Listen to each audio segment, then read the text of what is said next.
Welcome, everyone. Dr. Thor here. Get ready for Christ consciousness. Well, let's talk about how thoughts and beliefs shape our actions and shape our world. Uh, this is why it's so important of what we think we know and what we consider our belief systems are so critical to understand how they are shaping our individual life and how this individual life shapes a larger international community. And it's a complicated question because there are other factors here that people don't want to deal with. But let's talk about the basic things. Your beliefs shape things, and these are based in some real feedback and mostly fantasy feedbacks that you've been told is a reality, and you buy into it. And there are many concepts, I can't think of one at this point, that we all believe in that is just a complete fantasy. We're all living in this giant urban legend, as I have stated many times. You think this is true. You think, of course, if you're a quote scientific type person, you believe that science is telling you what's right. If you're a religious person, you think that that is either balanced, science is balanced by religion, or science is completely wrong. And there are people that believe literally in what is written in the Bible, which is a very confused document that has been written and rewritten and rewritten and rewritten for literally thousands of years. And nothing was really written down by anybody in any religious text. None of them were even literate. I don't believe, I'm not sure that the mythical Jesus was literate. Probably. He was a rabbi. But he didn't write anything down. There wasn't the book of Jesus. This was all written down. Oh, I kind of knew the dude. Yeah, he hung out on the corner. He had a great boom box. He used to talk stuff. This is what he talked. One day I saw him, and this is a guy that may or may not have known him, and they claim to have known him, but of course this is all very dubious because we don't even know what happened 2 years ago. Can anybody tell us what happened in Vietnam? What about Korea? No, we have mythology based in that. World War II. Well, what happened in World War II? What you think happened in World War II is completely incorrect, particularly from the Allied Western American British understanding of a war that they basically had a minor role in. But you don't know any of that. You know what your goofball, rotten, scumbucket teachers taught you. And, teachers are a real problem here. And I find that teachers are some of the worst people on the planet. But the problem is that everybody is messed up because they're working at, well, I know. I went to college for 4 years. I have a degree in history. You have a degree in history from a particular urban legend. Is that the truth? Well, it isn't the truth. And books that are put in particularly American school systems are screened by Texans. Yeah, we won the Alamo. There are two Texas guys with a half a beer. And, we were all screwing their sisters. And they were all there with us. And we conquered like 5,000 of them Mexicans. All the nonsense that you read of what went on in the fantasy history, the contrived by movies, and what you're told in from really bad books that have been screened, and there's just outright lies in a lot of school books. I remember many years ago they went through school texts and they pulled out these utter complete fabrications in there. But you believe that, and if you want to say, well, teacher, like I used to do, this is wrong. Well, of course they want to throw you out of school. Not for being a troublemaker or a gang member, but because you're a thinker and you know better than them. But they don't because they are teachers, otherwise known as your little dictators. So, in many ways, they make Stalin and Hitler look like passive New Agers. The kind of dictatorial nonsense that teachers do in classrooms that are supposed to be teaching you through their arcane and stupid methods that really don't work is appalling. But that's where your information. Now, you get your information from these sources, and then you form your belief systems.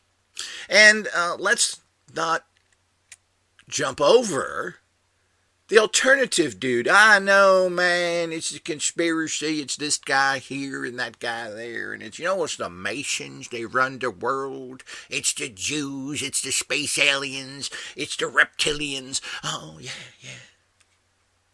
So you get this other side of it, or you get a very skewed opinion from the alternative people who basically think the information they got is good as well.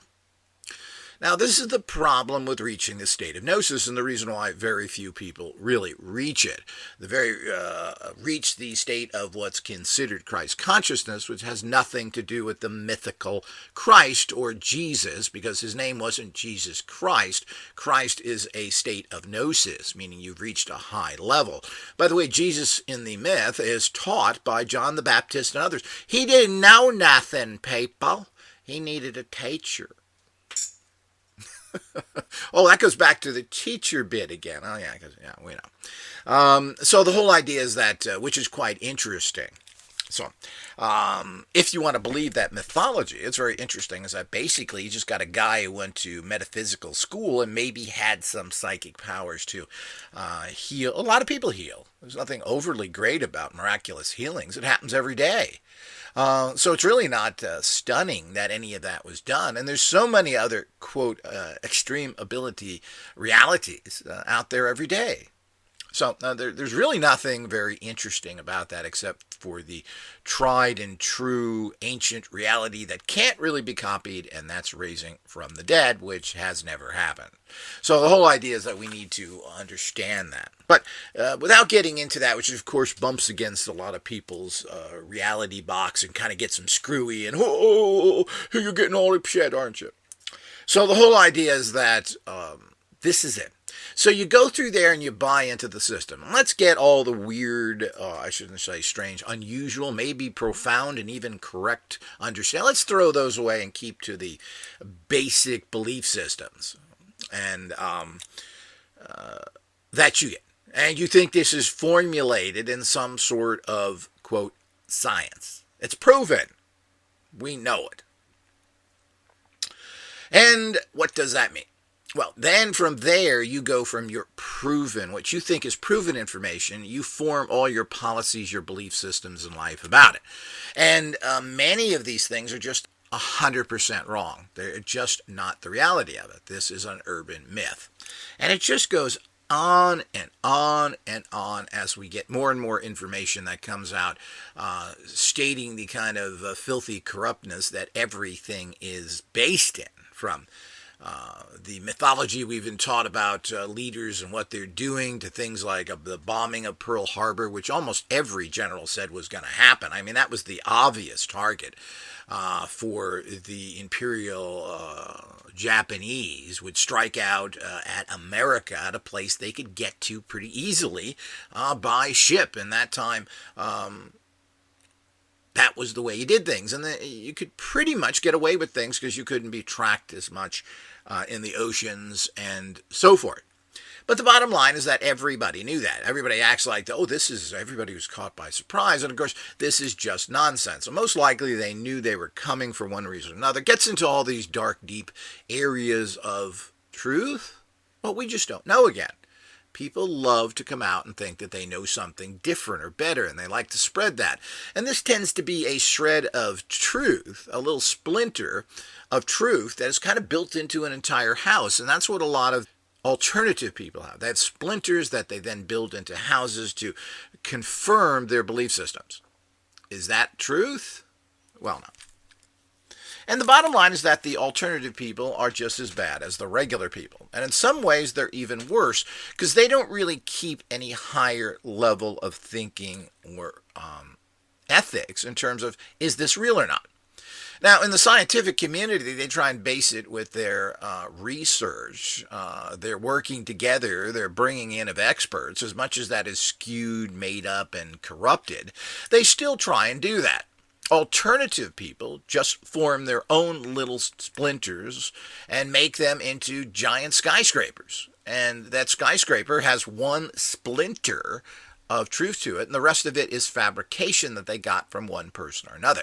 They pick it up from other people, they repeat it. I see this time I see this time and time again, and this is a real typical problem that's out there. But you got to remember that there's a bigger problem here, because then you start going through the reality of what happens.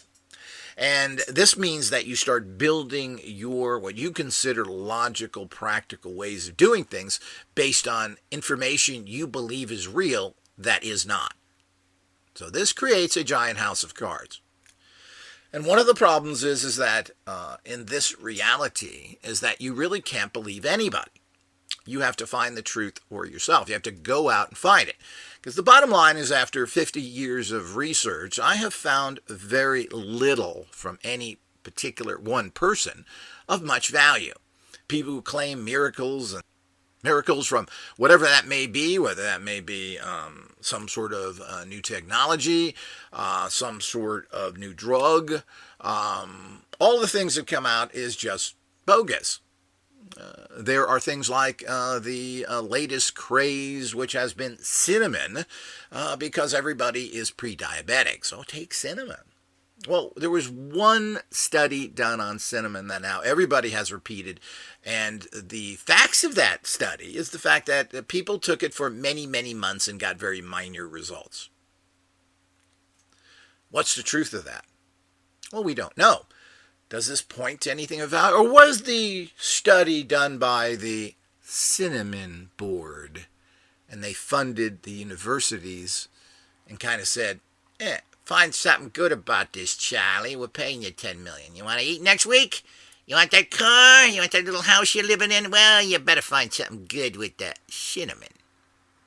This is how things work, and I've been around long enough now to follow a lot of these trends. It used to be the big thing about 20 years ago was coral calcium. Calcium was everything, because as you take things in their distorted, crude values, anything that is calcium will basically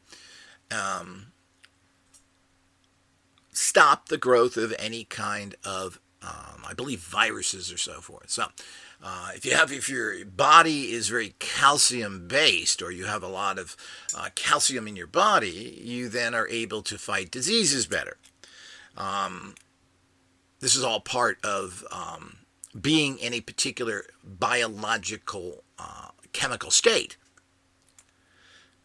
Alkaline. I was trying to find the word alkalinity. Alkalinity. You put alkaline. When you go into if you go into a hospital, they put an IV in you and they put salt in you. They put alkaline in you because this balances your body. Well, there certainly is something to that, especially if you are really in need of alkaline, because you're draining your body all the time and it's sucking it out of your bones and other places. So the whole idea is that there is obviously a truth to that. Kinda. Well, first of all, the myth of the Okinawans living longer based on their consumption of calcium is kind of ridiculous. Coral calcium is undigestible. You can't digest any of it. And if you digested huge amounts of calcium randomly, or, I want to take lots of calcium, make my body very alkaline because that's where it's good.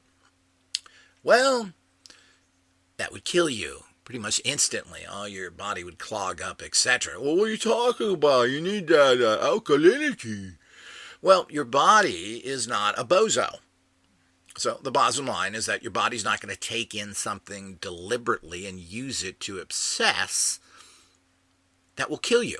Plain and simple. It's only going to use what it needs. So it regulates your alkalinity, is done by your body. Now, the point is, can your body regulate alkalinity if you don't have enough of it taking in because you're living on an acid diet? So you want to help the body, but you can't make the body more alkaline generally. Your body regulates itself, and this is what it is with so many things. So you can take a lot of something, and your body's going to kick it out, and basically you're hurting yourself because your body has to filter all that out through already very sick organs called the liver and the kidneys and the pancreas, which are all in the critical zone with most people. So if you keep dumping stuff in that has to be kicked out, well, supplements, no matter what you take, is extremely hard on your kidneys and liver. That's what a lot of people don't think about and talk about, but yes, this is part of it. And you take lots of supplements, well, you're really putting it in. What is that impact? What is that over time? Are you getting more benefits, or is this actually decaying? That's why you need to take the right amount. And how do you know that? Is that the recommended daily amount? Well, not really. Is it what works for Brother Sam or your sister or your mommy or your dad? Well, no. What works for you? And this is how life gets down to a general and to a very specific. So all of this stuff is, how does that particularly work? So these are all the urban myths going around. The reason, first of all, Okinawa, which is part of Japan and has a kind of a Japanese diet, but they also eat a lot of pork, a lot of other things, and so forth there. So it's not like they're living on this perfect diet with all this calcium. And I don't know where they would get this calcium from anyway, since they claim there's all these corals. Generally, you don't sit around gnawing on a piece of coral. It's not something I would recommend, and you wouldn't have any teeth or anything else left. Coral is, if anybody seen coral, and you should go out and see what coral is. That's the same thing with oyster shell calcium. Yes, oyster shells are made from calcium, hard rock type stuff. Oh yeah, you want that in your body. Put that in your heart, a nice rock. And basically, it wasn't fat that was clogging our arteries. It was basically the buildup of calcium, which was causing and still is causing so many heart attacks. So, again, you have the urban myth. And why do Japanese and other people, if you read about Okinawa, you find out that they have a very interesting social structure. And they have generations of people that take care of each other. When has that happened in the Western, particularly United States? Most of the people I know have horrible family structures. They don't have brothers and sisters and everybody that works together through generations. They're not really helping each other. I don't see any of that going. It's a cultural thing there. And this, of course, promotes very long life. So if you're stable, if you're not worried about things, if you know you're going to be taken care of, if you're within a family structure and you're helping take care of the new ones that come in, the children, the grandchildren, well, you have a purpose in life, and this in itself is a great motivating factor.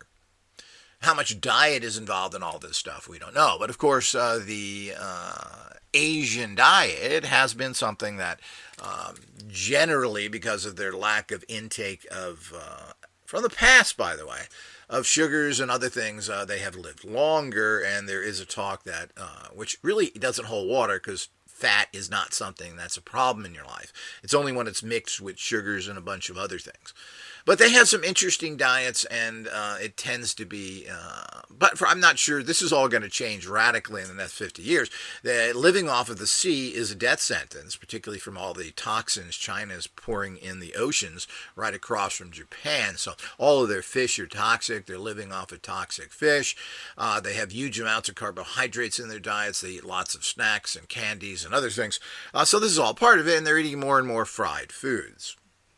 But there's a whole way of life and other things in Asia. Now, to put that in a more understandable thing, the other people who live very, very long, which tend to be ignored, are the Italians, or the Mediterranean type diet, which you wouldn't consider the best type. But we're not talking about pizza and pasta. I think people think that Romans were carrying pizzas and pasta with them, when this was something that is in the new Italian. Bread has always been the major factor in the growth of civilization because of the nature of wheat feeding lots of people, but it's an empty, worthless calorie that basically is just a higher grade sugar, if you can call it higher grade. But, wheat, flour, and other things are just really bad for you, but they do fill your stomach.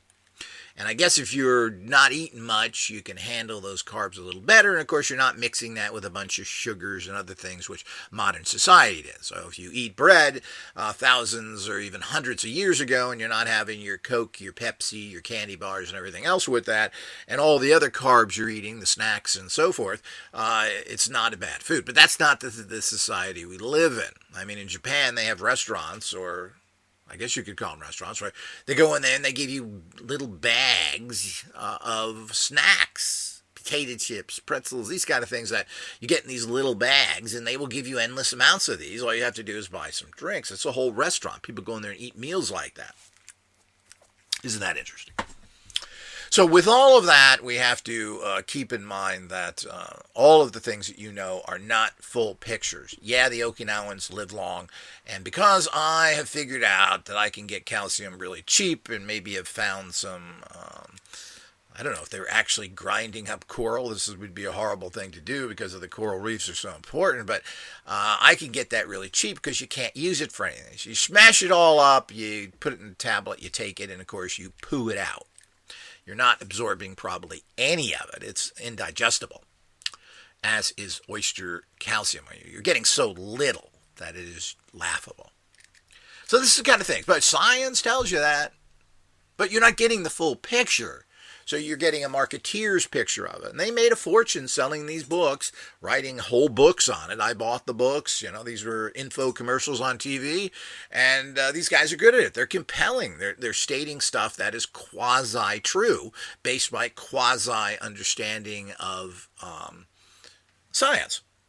But this is what you live. So the point is that you go through your life saying, we need more calcium, and look, we have these studies, we have these scientific understandings of it, we're all going to take coral calcium, and it does absolutely nothing. So if you really do need calcium, you're not getting it that way at all. But you're living in this fantasy thinking, well, what happened to me? I have bone problems, osteoporosis, what are these things where you don't have enough calcium, supposedly? Well, I've been taking it. Well, you just ruined your life. Living in the fantasy reality that's been told you. And that builds your life. And that then says, and this is something that is non-political, non-religious. It's a scientific fact of how all this works, that you were told, that you believe, that you did your whole life that may have been destructive to you. And there's how many of these things are out there like that? So this is the problem with living on autopilot. This is the problem with not constantly going to a higher level of consciousness to know what is truth and not truth. What is a lie? What's a marketeer? People do this all the time, and I see this coming out. As I said, the latest one is cinnamon. The whole idea is that everybody is desperate to bring their blood sugar down. And it will, most of it, I just heard shocking figures that 86% of the money internationally that goes into healthcare is going to diabetic patients. Whoa, this is a serious problem. So 1/3 of the U.S. are pre-diabetic. It'll be up to half and even be more than that very, very soon. And people who eat lots of, sweetie, carby diets, which is very typical of the burgeoning population in the United States, the Latins have a huge amount of diabetes because they live on carbs, beans, and tortillas and other things that are just not good for you. And the point is, so we're going to have more and more pandemics of this. And most people don't even know how bad their blood sugar is because they don't really check it. And you're not going to really get that from your doctory because they don't really do anything. So these are serious problems that you have to know yourself. You have to become your own doctor, your own priest, your own everything to know what's going on. Now, you seek expert advice as you can, but finding credible advice from a person who is a person who has mastered gnosis or reached that level is near impossible. Other than myself, I don't know anybody else on the planet that has. How are you going to get information from them? And of course, even a person of gnosis has to go by what is considered research to a degree. Because you can't research, I can't look into everything. I don't have the time, the support, the money to form a giant research to check these things out. This takes a lot of time and money to do. And it just isn't out there for most people. Money goes to the frauds. Money goes to support, goes to the people who claim they are scientists. MIT, Caltech. What have they ever done? Well, not much that I see. So the whole idea is that, and then you get alternative people that want to beat their drum of how much better other things are. Well, what is the truth? Both tend to be coming from kind of silly backgrounds. I've tried a lot of alternative stuff in general that has been totally worthless. As a matter of fact, while I take a large amount of different types of supplements based on how miraculous they're supposed to be, oh, these mushrooms, these do that.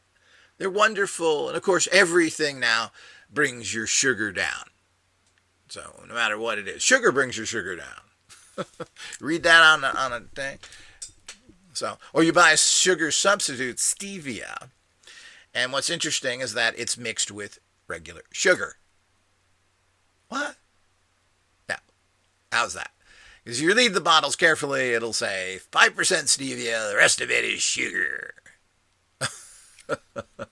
Oh, you've been screwed again. So the whole idea is that all these things are part of this false world we live in, and a lot of it is perpetrated by science who are all bought off whores who are more interested in keeping their own little reality than they are seeking truth. And of course it comes down to how they entrap everybody, which is through actual enslavement through the monetary system. You don't go along, then you don't survive. So what has to be created is an alternative group of people that support alternative causes. Now, this is going on to a certain degree, but people fall into different things. And people who fall away from science tend to fall into the biggest quack of all, which is religion, which is complete garbage. Anytime you hear anybody talking about religion or saying this comes from, particularly if they use terms like Jesus, Yahweh, Muhammad, etc., when you start talking about these kinds of things, you have found a fraud, a delusional maniac that you need to run from. There's nothing of value in any religions. You have to understand that these are forming your belief systems. And I used to say, of course, that, religions are kind of similar. But the whole idea is that, basically everybody preaches the same when you cut out all the goofy words and all the other silly stuff like conservative Jews. Your food can't touch it. Your peas can't touch your carrots. Oh my God, you're going to hell. These kind of silly things. And these are things that are perpetrated from, these are now 3, 4, 5,000 years old where these came, that they're still following this as some bizarre tradition. They're not looking at what was the core of that? Maybe at some time foods mixed together and toxified others, and there was a reason for this. We know now that peas touching carrots may even enhance the taste. But it certainly is nothing of a problem. But they're living in this because they are seeking answers through falsity, which is what religion is all about. People don't like necessarily science, and of course, as I've mentioned, there's a lot of holes in science you could drive a 747 through. But the bottom line is they want strict answers. So they go and will believe mythology. And mythology doesn't, if we live in lies, if we live in we thinky, I believey, we're going to get nowhere. No, what is the actual result? What do you know? What is then proven? I don't want to live in a mythology, and I want to know things from personal experience, because ultimately that's all that counts to a degree. But there is a universal understanding as well. We have to understand there's a cosmic understanding. Water is wet. So the bottom line is that we have to understand that. And you say, well, to me, water isn't wet, so it has no value to me. Well, ultimately, I guess that's true at a certain level. But you can't run a society on that. A society has to understand that water is wet. And if you run a stream down your street or into your house, you can say water isn't wet, but you're really just living in a fantasy world, which means you're delusional. Now, if for some reason it doesn't affect you personally, well, I guess you can live your life as you want, but you can't live as a general citizen of the reality that you're in. And this is important to understand. So all these things get into a complicated fact of how one thing connects to the other. But if you live in these kind of fantasies and then you try and create laws based on what God's law? Which God are you talking about? So then we get down to certain things, and people go, well, all you need is the 10 Commandments, which are basically cosmic laws of life. That kind of makes sense, but is it true? Is it true? Is it really true? All these things. And what happens is that once you break these 10 Commandments, because you pretty much have to, it's ridiculous. I mean, yes, in their pure ignoramus form, which of course all religious leaders are corrupt deviates and everything else. I mean, you just can't get away from that. We got to understand that fact. All right, there are no good religious leaders, certainly in the kind of ways we look at the world today, which have changed radically. There were certain laws about marriage and having many children with different wives because the tribes had to keep going. And what are you supposed to do if you're a tribal leader and for one reason or another you can't have a child with your, quote, wife? Well, you better open the laws so that that person can have children with others, which is what Judaism says. They can even have children with slaves and everyone else because this would perpetuate the tribe, and maybe it was a necessity. So the point of not having sex and children with someone other than your wife is bogus. Let's get down to another one which is a little more black and white. Thou shalt not kill. Of course, these are new to a lot of religious people like Stephen Baldwin, who couldn't tell you the Ten Commandments. And he reads the Bible all the time. But 2 hours of Bible study a day, reading that confused, psychotic book. So the whole idea is it's amusing. So we also know, of course, Muhammad married a 6-year-old and consummated that relationship at 8. Ooh. Short eyes, huh? So the whole idea is this is supposedly historical fact because apparently Muhammad was a real person. We never really know. Could be great mythology, etc. We just don't really know. We think he's so. But we kill people all the time. We call this, and we do it as a society and put our rubber stamp on it. Yet it says don't kill people in the Bible. I like to call it the Bible, because it doesn't even, the word isn't even pronounced correctly in general English structure. So, what is that all about? No, we kill people in the military. Well, that's okay. We kill people who try and attack us. Someone breaks into our house, maybe they're trying to rob and rape us, and we may have to kill them. And a lot of people are looking to kill all they can. They don't want to chase people out. They got their little gunnies and they want to kill people because they're mad at the world. Because Jesus said so. Well, isn't that interesting? So it's really now thou shalt not kill, but thou shalt not kill haphazardly for fun. Or I mean, you really have to take these silly 10 Commandments and add a lot onto them. Because we do it all the time. It's okay to execute people. It's okay because society says so. It goes through a corrupt, horrible court system, and they put people to death because they really didn't like them. Maybe they don't like their color, their religion, and it's okay. The court said we can kill you. And of course, we do this in war and everything else. So there are these parameters here. If we kept to these laws, even in their very strict thing, then there would be no war. There would be no killing. There would be anything going on. But we all know that it's not really a choice. Most wars are not really choices. And if you look through history, you got to understand that horrible, brutal tribes that even came from thousands of miles away invaded your homeland, and they weren't looking to talk with you and read your books. They were there to kill, rob, and rape you and take everything you had because they didn't want to work. It's kind of like politicians of today. So the whole idea is that all of this is the reality that we have to understand. So it's really not even a choice. So all of these so-called 10 Commandments really are not a sentence. These are not sound bites. These are not one-liners, even though you could call them a one-liner. They're kind of jokey because they don't describe anything. So the bottom line is that you really have to go into a paragraph. What does thou not kill mean? Well, as I said, we just already said that. And people kill all the time. What about larger killing? People who pollute our rivers, our skies.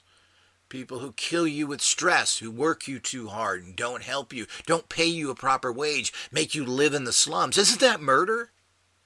Is it hard to extrapolate from the fact that you don't have money to take care of yourself and your family, or you live in a dangerous area or a polluted area? That's not murder? Of course it's murder. Overstressing a person, pushing them constantly, harassing someone. Well, again, let's look at these. But, you'll get your average simplistic, really, person, and particularly when you start getting religious people. I mean, they are just really the lowest level people. I mean, there are people that totally believe even contrived Bible understandings. The earth is only, 7,000 years old. All these things happen. And of course, we know that science is wrong. So, is it possible it could be only 7,000? Well, of course, that's ridiculous because we know things go way back. But I mean, we talk about these things as if science is correct. Oh, the universe started 15, 20 billion years ago. There was this big bang. Somebody let out a big one, and the universe just popped out. Well, I mean, these are interesting theories, and they're able to go back and say how much in daytime reality things started. And of course, where did the stuff that blew up came from? Well, they don't answer that. Something has to blow up, and where did that something come from? But you'll get somebody who's studied for 20 years, and these were cosmic farts, and they really materialized into physical matter and created that. I mean, this is the kind of ridiculousness you run into. And they're out to spout stuff that sounds good, that really is meaningless. Because it's really not based in anything but their urban legends. So, when we have all these problems, we really have to understand how this is shaping. So, when one thing starts, when you believe in silly religions, silly science, that adds up into what? A silly, corrupt, wrong society. That's why we always must seek truth, and this is why it's so important to understand what's going on. We don't really know anything, and everything is changing constantly. There are better ways of doing things. You can't just have your head filled with the perfectness of something at that particular moment, because that's all the information we know at that particular time, which is going to change in the next second, actually. It also gets as bad as the information that you have come in contact with, that you've found. Well, how are you going to get information? Are you researching all the time? Are you interested in that? Well, no, you're playing video games, you're watching porno, you're eating pizza, and people aren't really doing things. It's amazing how people, when you're given a vast internet, a lot of people just spend their time in their own interest. They know nothing of the past or anything else because they don't really have to. What's happening now? Now, when I grew up and everything else, things had to be used from the past. You couldn't watch the TV shows or the cable shows that were new, because there wasn't that much of it. So you had to go back to the 50s, 40s, and you'd watch old movies. I don't know how many people still watch this. I mean, you don't tend to hear about the classic actors, Cagney, Humphrey Bogart. And people know of these generally, but, back then, that's what you did, because that's what was available. You couldn't go back. It wasn't that much. I mean, so you had to go back to the 40s, the 30s, the 20s. Now, I'm not sure that necessarily is good or not. But you had a certain informational structure that you could go back to and connect to. Now people indulge in what they like. I only like this. I'm only going to listen to rap music or pop, or, those people who are really sick who just listen to opera, this kind of crap. So these are the kind of things that you run into with people. And you run into these things with people because of the fact that they're not expanding themselves. They're not interested in anything new. I mean, and the younger the people are, the more set in their ways are. I mean, they're not investigating anything out there. So I remember talking to one young girl, I don't know, mid-20s, but I mean, she was a typical, I don't know, low middle-class type person. She didn't know what ancient Egypt was. I saw on Big Brother UK from England, there was a young guy in his early 20s. He couldn't find Australia on the map. Now, I don't know if he was putting people on because, it makes a fun show, and producers go up to him and say, well, act like you don't know where it is. He apparently didn't know where anything was. And, of course, that's part of the British Commonwealth. They're connected. The Australians, the Brits, the New Zealand, South Africa, a few other places. These are all part of the British Commonwealth, as they call it now, part of the decayed British Empire. So when you look at all these things, what are we supposed to make of this? So, well, it's pretty simple that it's all contrived nonsense. Nobody knows anything. You're basing, and then you live your life on that. So if this person had to comment about Australia or say, or know information about what that was about, and I'm not sure how much you have to know, period. I think if people learned how to learn and they learned how to be open instead of closed, that, what comes to you is what you need. Maybe you don't need to know all that much, but there's always something that actually comes up, and you should have some sort of basic knowledge of everything. How does that work? How do you judge whether nuclear power is good or not? You know anything about it? Most people don't even know how our nuclear power works. They think somehow it works off of radiation, when nuclear power basically is taking enriched uranium, which is extremely active, and sticking it in water, which makes it boil, and you create a giant steam engine. And the big problem with nuclear power is if it gets too hot, that's the problem. So you've got to cool things down all the time, because that's the process that works, and we can thank advanced science. Oh, we make it steam. Steamy turns turbines. Yeah. Okay, so the whole idea is that this is the science that a lot of people glorify as being so great, yet I don't really see any great science at all. And of course, when you come out with great science, well, they don't want to talk to you. What about the steam? Well, we don't need steam or toxic energies. We can do it this way. What about the steam? Well, it's dangerous. There's better ways to do it. It's cheaper and very easy. What about the steam? So this is what you get. And this is based in corruption and idiot. A lot of this has to also do, and we need to move away from just the idiot politicians and the public who we like to blame things on. Well, where are they getting their information from? Why aren't there scientists coming out and say, well, there's something better than this. We don't need toxic garbage and stuff. No, but the point is the scientists, these corrupt bottom feeders that they are perpetrating evil science. And of course, that's the Winneco reality of this evil energy that has infected this race through everything from parasites to religion, has warped the human consciousness to a degree that I believe it is unsavable. But I'm not sure it ever was. And that's not the reality of this existence anyway. It's about going through this horrible sewer of reality and coming out of it with a higher viewpoint. Or what would be the point? If everything was perfect and everything known, well, why would you want to live? What's the point of it? So it does make sense that there would be some sort of challenge, or life would be kind of useless. Oh, everybody's on the perfect spiritual path. We all just eat energy products, live off the sun, actually, so we don't have to kill anything or grow anything. And we think beautiful thoughts of ascension and everything else. Well, the point is that would be wonderful to a degree. But when it's the common, it's no longer wonderful or special. So what does that mean? Well, it means a lot of silly stuff. That's what that means.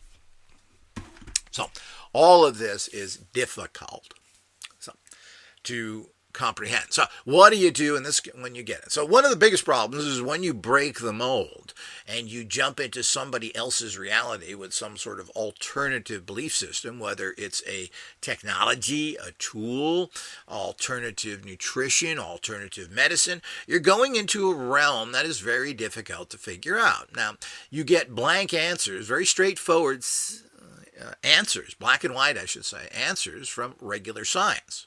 And their success rate is pretty pathetic. Apparently, we now have a huge increase in cancer all over the world. Why is this? Or is it just being reported now? So these are the things you have to look at. And of course, this goes into a fact of dealing with a corrupt system that doesn't, by the fact of as most things are done, we want to protect you. We don't want you to go to quacks that, go in the system. We know the best. You'll have your best chance of surviving. Best chance? Yeah, well, your chances aren't too good in the system. And that's all part of that reality as well. The other is you jump into something that may have no validity whatsoever.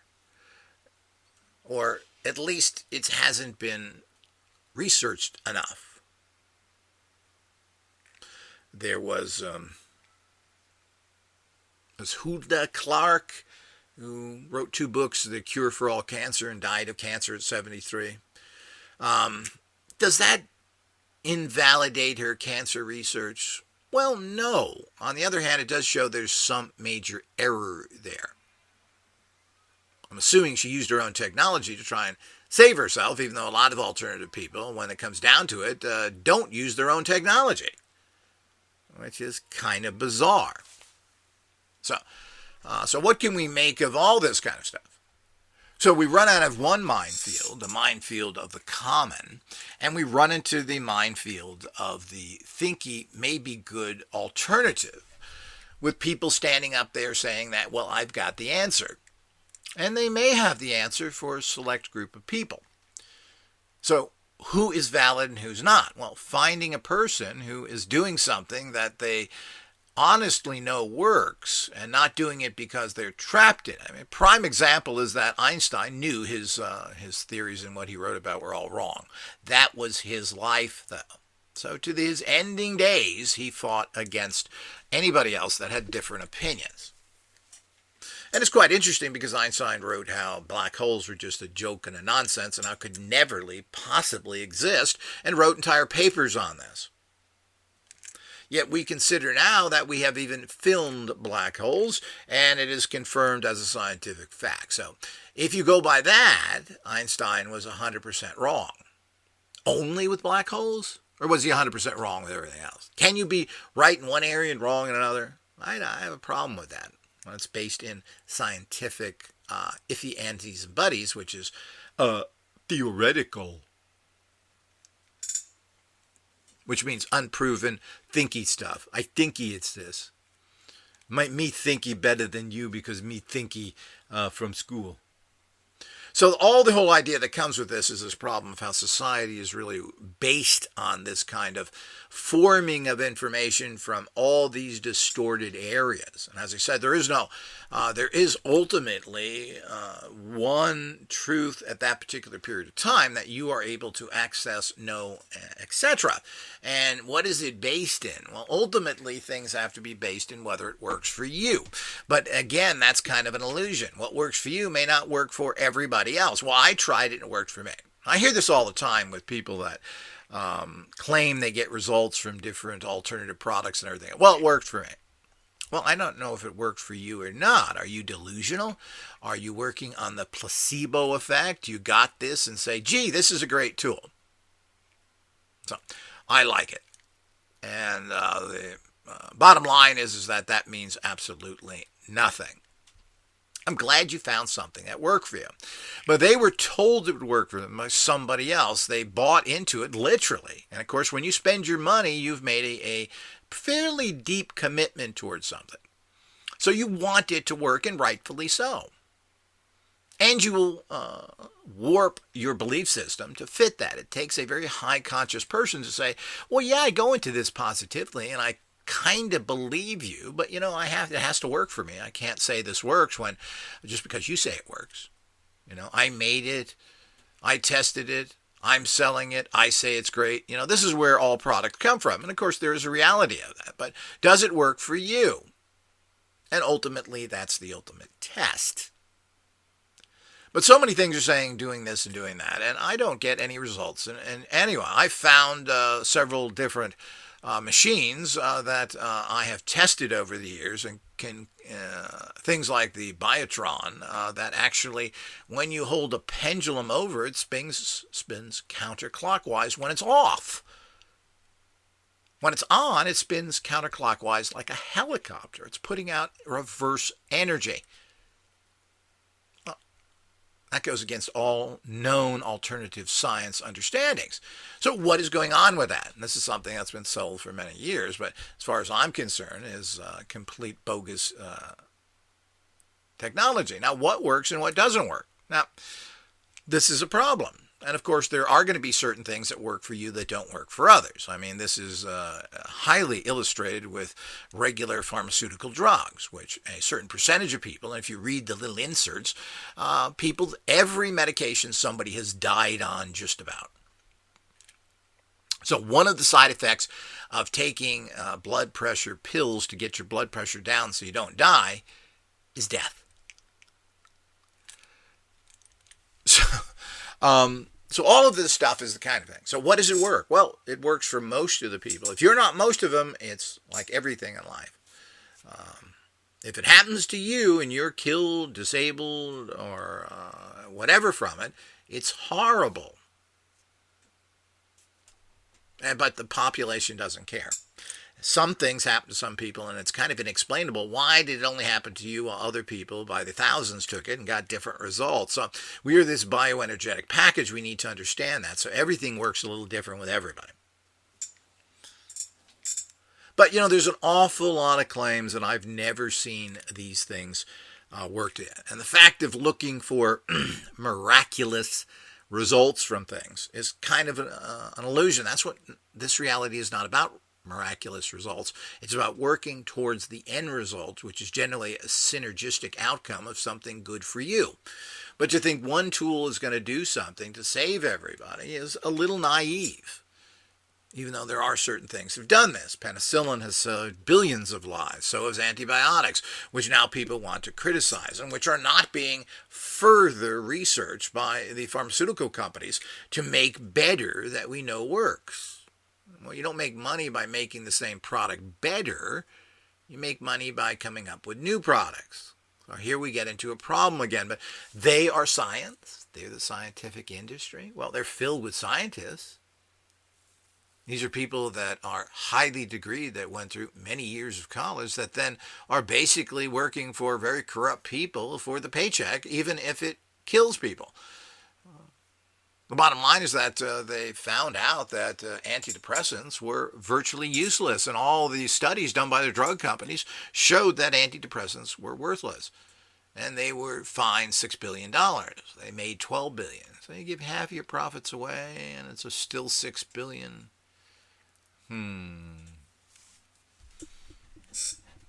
Sounds like a good business to me.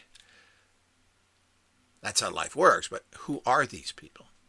And you want to give scientists credit, but they're also the ones that made all the bombs, the weapons, the torture machines. Everything else is done by these scientists who have no morality whatsoever and are more than happy to sell their soul for a few shillings. Well, they write the books, they teach the classes that you then take, and so, they're the kind of slavish following, particularly of college professors, that they somehow know something.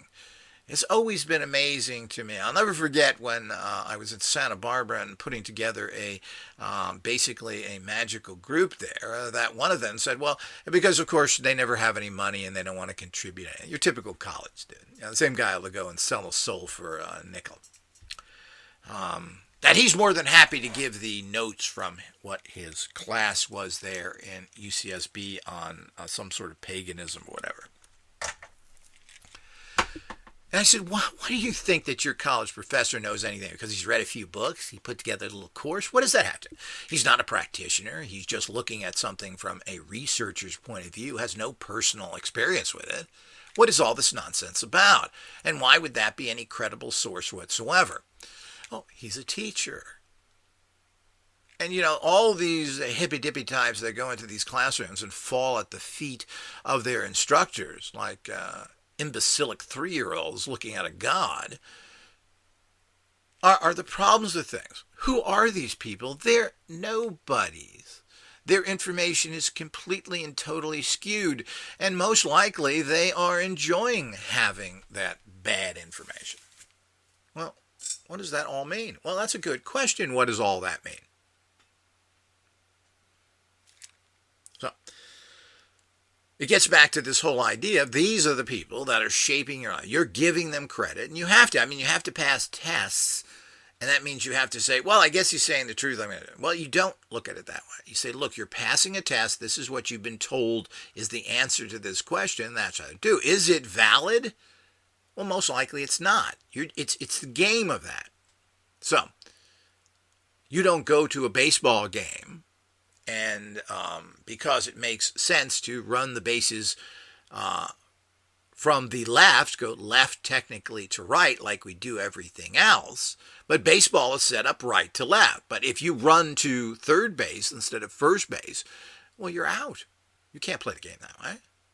So why bother playing the game? Well, you want to play the game because you have to when it's school because you have to pass tests. But you have to look at everything from the understanding that, this is pretty much wrong. And it has value for the initial goal, which is to get a piece of paper to then get into society, which they force you to do. But remember, other people believe this is fact. And this is where we run into all these kind of problems. But the point is, when you believe something, you form your entire life around it. Now, there are certain things that we remember and we have to be careful of that are realities. You don't want to stick your head in the oven, put your hand on the grill, turn up your oven's burner, your top burner to full 10, and then put your hand there. Well, that's going to burn it. This is a fact. I guess if you're the Human Torch in comic books, that doesn't pertain to you. Or people who claim that, and I've seen pictures of this, that they are actually creating fire around them and in them, etc. So all these things, of course, are the weird, strange things. But you can't go with that because that ain't you. And these are so bizarre and out there, we don't really understand the reality of anything. But is it something that is impossible? Well, I don't think so. And you have to keep that open. But is it probable? Does it have a value in your life? Well, hell no.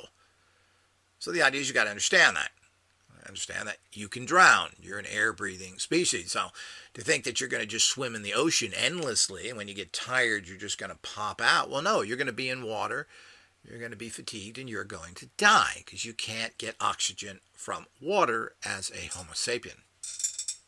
So this is the reality that we all have to look at. So there are certain what I call ultimate cosmic laws that obviously we all live by. But as we get involved in things, we find out that life is quite different. And you are forming your life on that. And you're forming your life on the lies created by these institutions of liars and deceits and basically evil possessed group of people that are going to the very end, going to the mat, so to speak, with their incorrect beliefs and forcing it down your throat. One of these kind of people is Neil deGrasse Tyson, who is so arrogantly pushing his belief system. And he believes that everything that science states is a proven fact. Simple as that, as he said many times. But this kind of arrogance, and what has he ever produced? The whole idea is that this is a guy who's known for assisting, by the way, he didn't find it himself, assisting that Pluto is not a planet because it's kind of small. Well, I'm not sure what all those parameters are, but the bottom line is it's kind of a wasted time. So he spent a lot of his life on proving that one of the planets is too small to be a technical planet.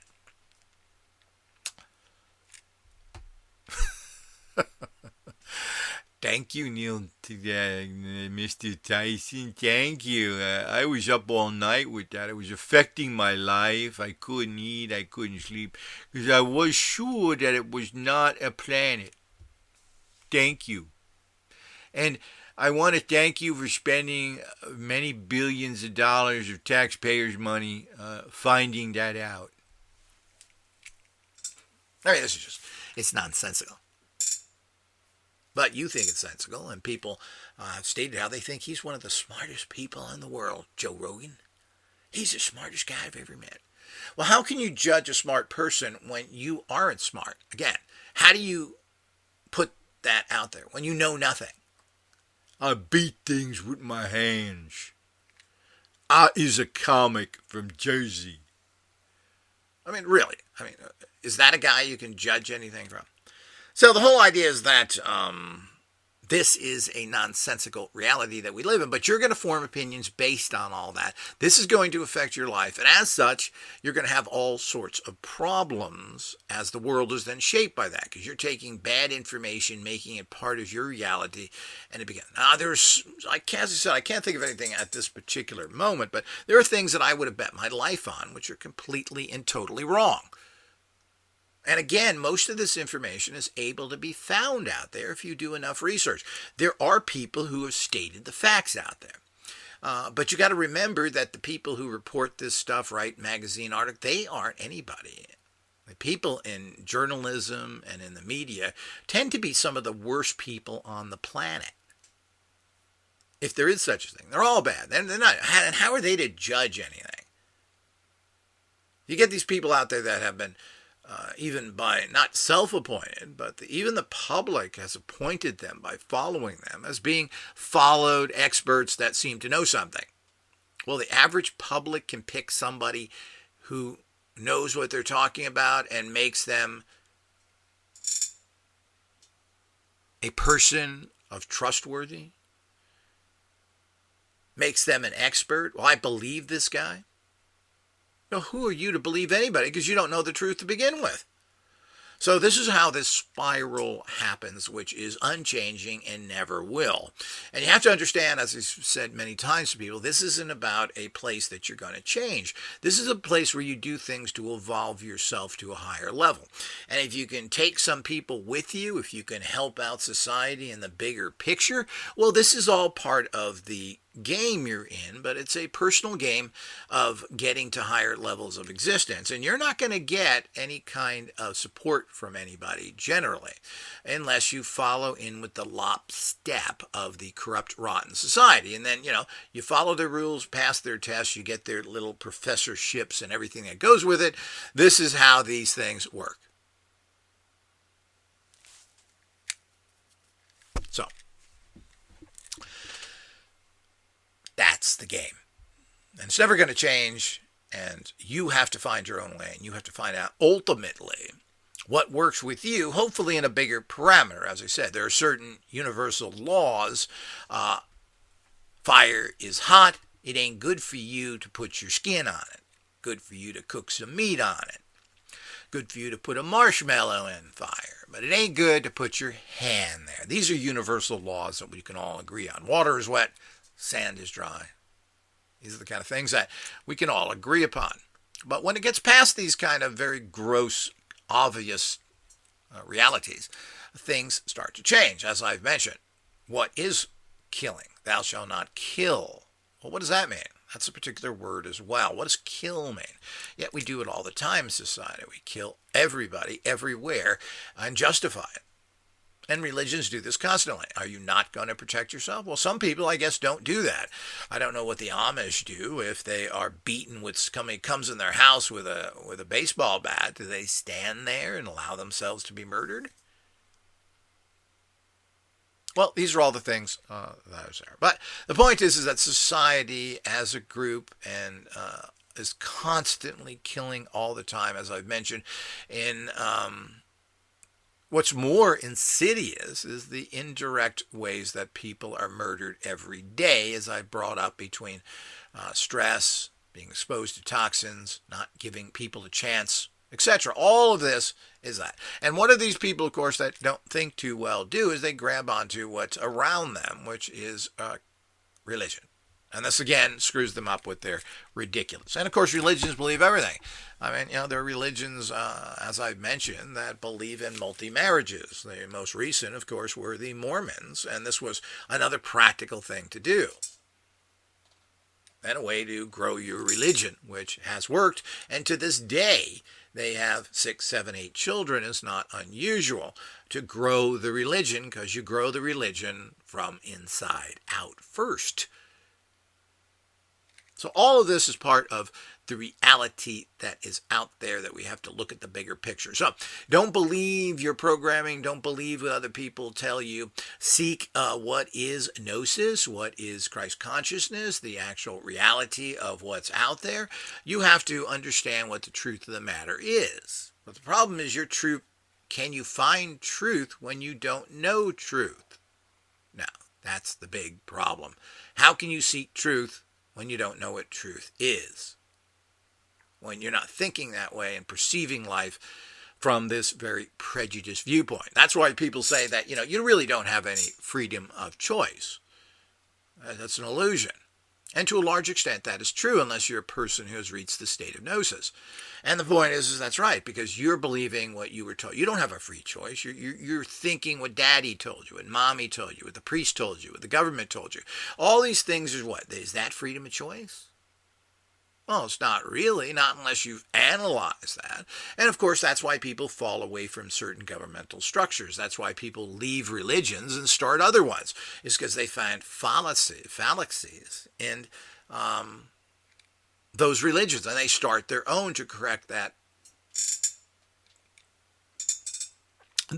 false reality that other religion is going, and that other belief system. That's why we have different forms of government, because people agree differently.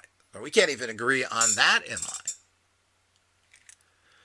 So all of these shape who you are, and can you make the right decision? Can you do anything? Do you have any free will whatsoever? Well, you're pretty much programmed from life. You have other things driving you. You have an insane sexual reality that you deal with that warps everything you do. This is then blended with everything else. And where does that come from? Well, all these sexual realities are taught to you by society, and there is a certain inner compulsion that is even beyond that. Why do people have such sexual problems, and why there are so many sexual deviants, people who do horrible things just for the sex drive?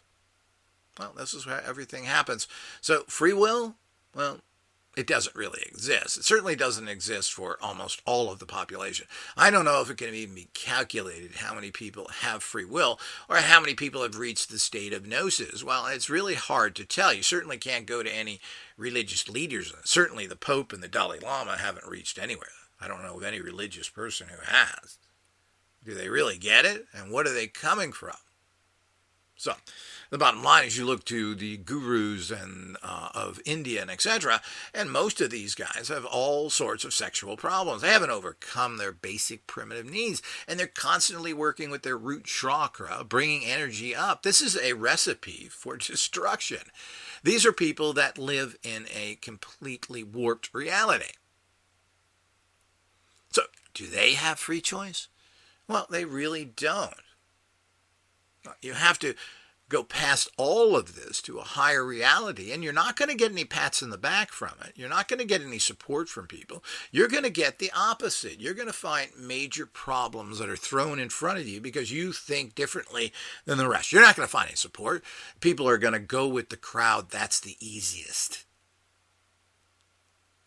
That's where they're going to get benefits from. They're not going to stand back and stand up for anything. They're not going to say, well, this doesn't make sense to me. I'm not going to go along with it. I mean, it just doesn't happen.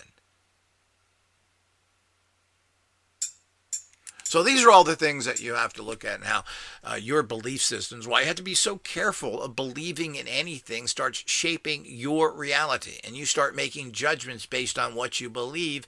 This then affects society, and you have this constant spin that we have going on right now, which is the constant perpetration of worthless values that ultimately add up to a worship of failure. We support everybody who's a failure. After all, we've been told it's not fair. We've been told we're on the right path.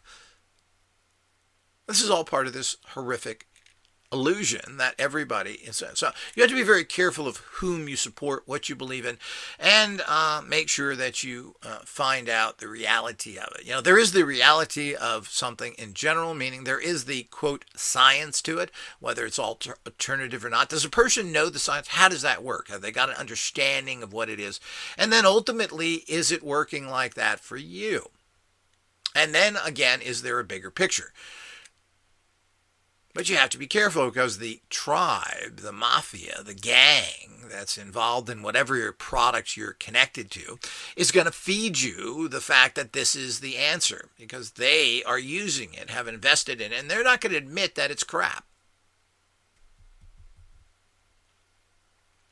So this is all the problems. So you think, oh, well, a lot of people believe this. A lot of people they do? Well, that's a good reason to disbelieve it. What is the facts to it? I mean, it's just the absurdity of things are unbelievable. And it's all based in corruption, belief systems, and money, of course, which runs the world.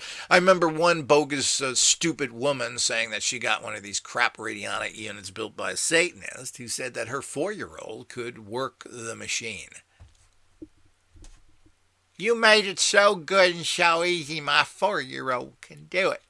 Your 4-year-old has no idea what they're doing. Oh, you mean they can turn dials from one number to another? And you're so stupid that you think that your 4-year-old is doing it correctly. That's double stupidity. That's a double dipper of donut dog shit. That's just ridiculous. So the whole idea is that this has been perpetrating a business of these particular people selling lies and deceits to these group of pretty warped people out there, which there are many. So we have to be very clear of what's going on there with all of this, and how you as a higher thinker has to understand the fact that this is what's warping your life, and you have to rise above this and find out what the truth of it is in general, and then what specifically is the truth, the gnosis of it for you yourself personally. That's how everything works. But this is why the world never changes. Well, it doesn't get any better because they teach the same things. They're going to go back up. Well, what would Jesus do? Gives a shit what Jesus would do. This is a mythical character. What would Spider-Man do in a situation like this? I mean, that's basically what you're saying. It's nonsense. Based in what? So the whole idea is you've got to base things in what is the higher level functioning of what is particularly going on at that time with that situation. But people aren't going to, you're going to fall, well, how am I supposed to think about this? Well, what did society tell me? What did mommy tell me? What did daddy tell me? What did my schools tell me? What did the bogus books I read tell me? The holy garbage. So you're making decisions based on all that stuff, which has already been made a decision for you, and you're implementing old belief systems in a new reality for yourself, which doesn't pertain to you. So this is how the world works. The world will never change. That's the reality of it. And of course, if you're seeking the highest, most empowered levels of things, well, you have to understand all these things. You have to understand how this intermixes with reality and life and how this all goes in general. This is how you get to the high levels and figure out how to be an extreme empowered person. And hopefully you're doing this at some basic level of understanding and morality. So you're working for the higher good. Because your good is not necessarily the higher good if you're corrupted. On the other hand, if you're following society, you ain't doing no good either. Supporting your local doctor, your local fireman, your local police officer, your local teacher, is that doing? Oh, I'm supporting these because they thinky they want to be goody. Yet, of course, the systems they built are all crap and corrupt. So supporting corrupt, rotten systems that you're living in a fantasy that think it works because they've never worked. Not a single institution has ever worked. All of these are the reality that we have to come to grips with and understand as a higher consciousness person. And this takes many, many years of evolution and proper training to do that. You have to be around and listen to people that know what they're talking about, and this is far and few between. So, as I said, other than me, I can't really say anything. Certainly, there are statements and interesting things made by other, quote, people seeking consciousness. I really haven't listened to anybody who has reached it. But some people have some interesting thoughts. But, they always fall back to their old teaching, whatever that may be. And that is ultimately the guillotine of truth. Until next time.